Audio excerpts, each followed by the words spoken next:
masyarakat terkait pencalonan Rhoma Irama. Ya, lanjut ke yang tadi Bang Haji, apakah Anda tidak merasa dimanfaatkan oleh PKB? Tadi Mas Yunarto sudah mengatakan ini dimanfaatkan untuk mendulang suara jelang pileg saja. Anda tidak merasa seperti itu atau Anda tetap merasa percaya diri kalau memang Anda dibutuhkan untuk sebagai calon presiden dari PKB?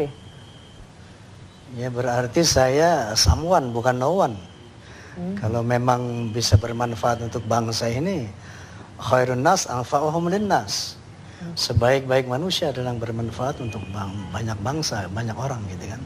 Nah, tetapi saya kenal Caimin ini bukan baru sekarang.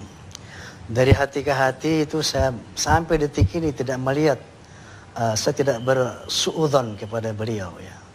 Saya tidak melihat beliau main-main atau tricky dan sebagainya sampai detik ini. Tapi Bang Haji, kan ada calon lain juga, ada Pak Mahfud MD, kemudian ada Pak Yusuf Kalla juga. Dua tokoh ini orang yang cukup punya nama juga dalam dunia politik. Nah, tadi kalau Mas Toto bilang, kenapa tidak langsung dideklarasikan saja? Karena dalam pandangan saya secara pribadi, ketika Anda sudah mendeklarasikan, artinya kita pasti fokus berjuang untuk ke situ. Dan masyarakat juga jelas, oh Bang Rhoma jadi tuh maju, gitu kan? Gimana tuh Bang? Sebetulnya pertama yang saya katakan bahwa yang namanya faksionalisme di dalam semua partai itu ada. Tentu begitu ya di PKB ada faksi Mahfud, ada faksi Yusuf dan itu sebuah realitas objektif dalam setiap organisasi apalagi parpol pasti ada. Tetapi yang pasti bahwa statement dari Muhaimin Iskandar saya rasa berulang kali sangat jelas gitu ya. Bahwa beliau sebagaimana kemarin di dalam peresmian posko, beliau menyatakan bahwa pencapresan Rhoma final gitu kan. Nah ini ucapan seorang ketua umum saya rasa valid ketimbang ucapan di bawahnya gitu. Baik, Bang Haji ditahan dulu Bang Haji. Ada pemirsa yang ingin berkomentar, kita dengar dulu suara dari masyarakat. Ada Pak Edi di Cakung, Jakarta Timur. Selamat malam Pak Edi.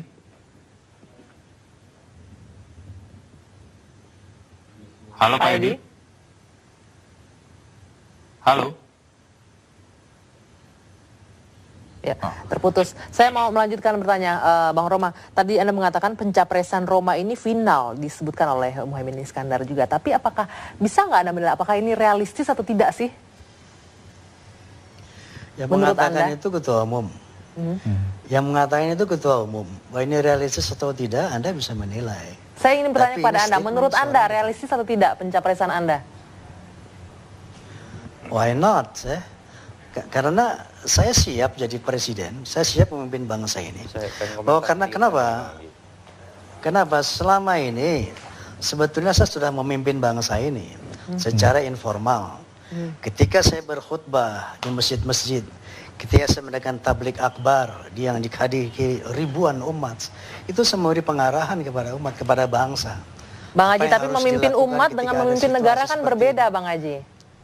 Iya, tidak ada seorang pun dari capres kita yang punya pengalaman memimpin negara. Kecuali incumbent misalnya ya. Semua kita tidak punya pengalaman memimpin negara. Tetapi paling tidak, yang namanya jiwa kepemimpinan itu mutlak harus menjadi syarat daripada seorang presiden gitu. Oke, sebelum kita lanjutkan, kita ada penelpon lagi. Leadership gitu. Oke, ya. Ada seorang penelpon Bang Haji yang kita akan dengarkan. Selamat malam. Halo. Halo. Halo, halo.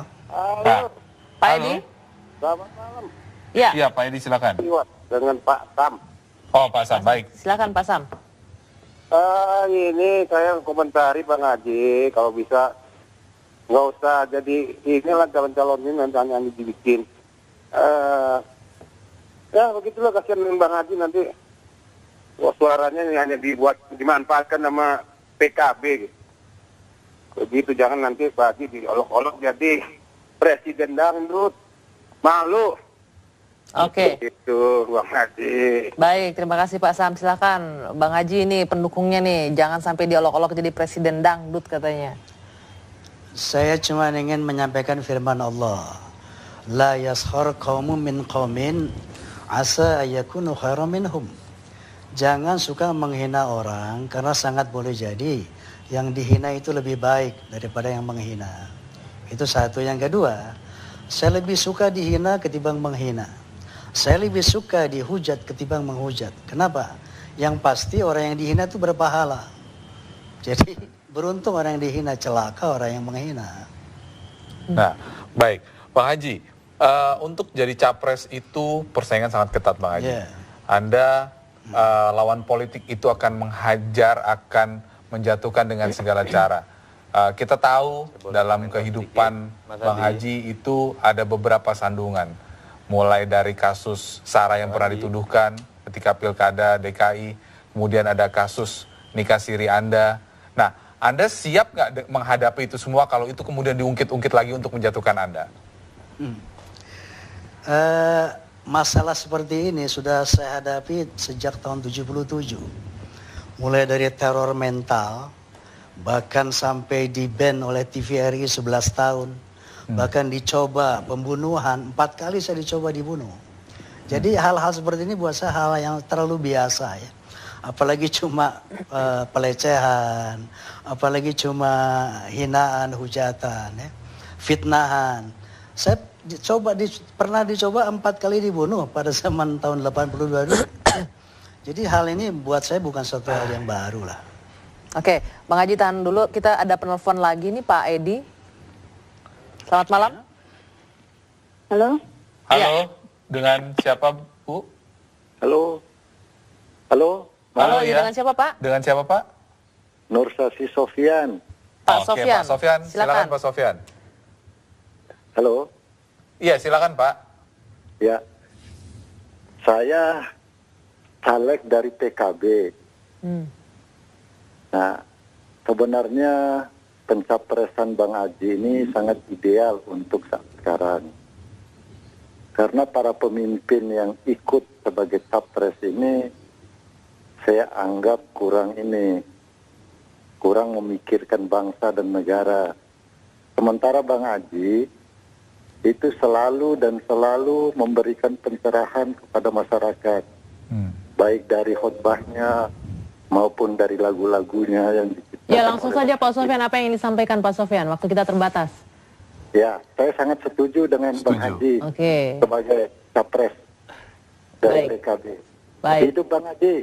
Ya, baik. Terima kasih Pak Sofyan. Nah, sekarang Sebelum ke Bang Haji, ke Mas Yunarto dulu. Mas Yunarto, Anda sudah mendengarkan tadi apa yang disampaikan oleh Bang Haji, lengkap.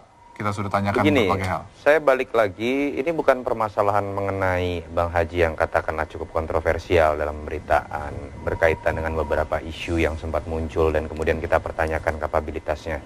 Ini tidak berkaitan sama sekali dengan sosok Bang Haji secara pribadi begitu ya. Tetapi kenapa saya katakan ini tidak usah dianggap terlalu serius pencalonan ini, karena dalam undang-undang saya bicara secara politik. Ketika PKB yang dalam survei itu angkanya 4-6% menyatakan sudah memiliki capres, katakanlah betul seperti itu dan capresnya hanya satu.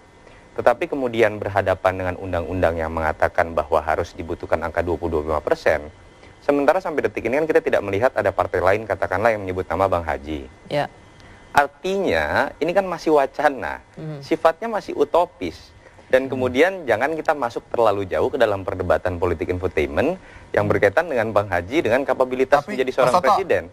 Ini masih jauh sekali dan akan lebih tepat ketika kita lihat dari sisi momentum. Ini berkaitan dengan pileg saja. Mas Toto, ya. Kalau Filipina bisa punya estrada, kenapa Indonesia tidak bisa punya Rhoma Irama? Saya tidak berbicara mengenai artis dan kemudian bisa lompat menjadi seorang presiden.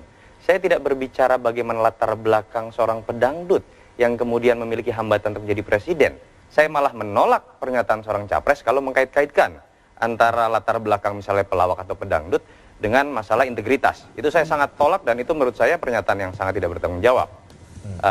Saya tidak perlu sebut nama begitu ya, yang sedang ramai saat ini. Tetapi wacana ini kan menjadi kemudian mentah ketika Bang Haji juga tahu membutuhkan angka 20%. Oke, Mas Toto, singkat kata, artinya menurut apakah Bang Anda Haji jangan-jangan cukup pede untuk menyatakan dirinya sebagai magnet elektoral? Saya ini jangan-jangan bisa mengangkat suara PKB betul-betul dari 4-6% di survei menjadi 20%. 20% gitu ya.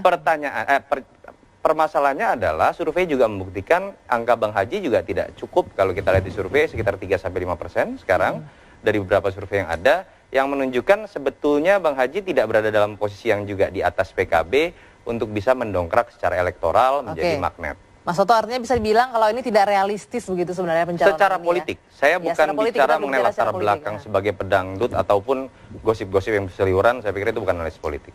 Oke, baik, terima kasih. Terakhir, Bang Roma mungkin ada yang ingin disampaikan? Oh iya, bahwa kalau menurut Bang Toto tadi Roma Irama cuma wacana capres karena belum ada presidensial threshold 20%, berarti semua juga wacana itu. Apalagi Kalau yang bicara udah PDIP jelas menetapkan beda dengan- dong surveinya Bang Haji. dengan Sama seperti capres kalau ada saja, partai lain yang di bawah 5%, saya juga akan katakan tidak serius. Itu ada partai baru itu langsung pasangan presiden dan capres. Saya Padahal dia katakan partai tidak, yang saya katakan boleh juga itu dikatakan- tidak usah ditanggapi terlalu serius. Karena dalam Itu konteks ya politik wacana juga berarti itu. belum bisa dianggap sebagai capres yang real. Saya sepakat Anda dalam konteks terlalu itu dengan Bang takut Haji. kalau Anda terlalu khawatir kalau Roma jadi presiden. Saya Padahal buat apa kasih khawatir? tahu Nggak, Anda. saya ingin tahu apa maksud Anda khawatir. Saya kasih tahu Anda sebentar, saya mau Iya. bicara ya. Presiden itu takdir mubram. Ya. Tu'til mulka man tasya wa tanzi'ul mulka mimman tasya. Siapa presiden Republik ini sudah ditetapkan di zaman azali. Jadi nanti jangan Anda kaget kalau yang Anda tidak inginkan dia yang jadi presiden. Saya tidak pernah mengatakan siapa yang menginginkan, jadi saya pikir harusnya Bang Haji berani bertanggung jawab statement tadi. Dan silakan jawab dengan analisis politik juga. Saya bicara undang-undang, Apa itu? saya bicara presidensial threshold, dan saya berbicara mengenai hal-hal yang berkaitan dengan aturan. Berapa banyak yang Tidak yang berkaitan partai dengan yang- kepentingan subjektif, katakanlah di apalagi bawah penilaian PKB, subjektif saya bahwa saya menginginkan atau tidak menginginkan. Saya hanya berbicara atas nama survei PKB angkanya 4-6%. Dan ada masalah ketika Lalu yang di kemudian bawah itu harus PKB berhadapan itu, dengan undang-undang. Sudah mencapreskan diri bahkan sama wapresnya pasangan itu apa menurut Anda? Loh, temanya hari ini kita bukan berbicara misalnya Bang Haji tadi sebutkan mungkin Wiranto dengan HT. Saya belak-belakan berbicara. Kalau temanya Wiranto dengan HT, saya akan mengatakan hal yang sama.